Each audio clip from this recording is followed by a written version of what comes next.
We'll be going over gold miners, ticker symbol GDXJ. In this video, we'll be going over my trade idea of the week and the day-by-day probability model. So let's start off with the technical analysis on the 1 hour chart. We have dipped into negative MACD. We're at oversold levels with the RSI. We have broken below the 200 moving average, this green line, which will now act as our temporary resistance at a price of $46.81.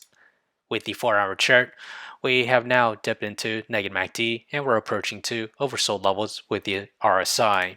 As we extend that further to the daily chart, we still remain in negative MACD. As for the trade idea of the week, my position size is less than 1% of my portfolio.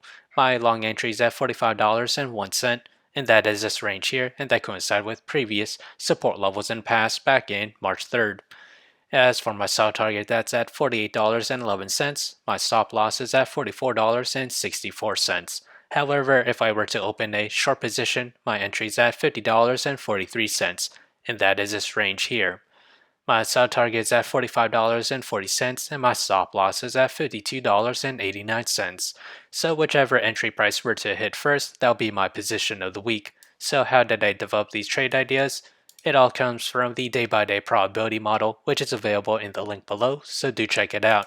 As we progress to the 5th day or week of trading, gold miners has a 14% chance to climb between 0 to 5.7%, and to the downside it has a 71% chance to fall between 0 to negative 5.7%, and a 14% chance to fall between negative 5.7 to negative 11.4%.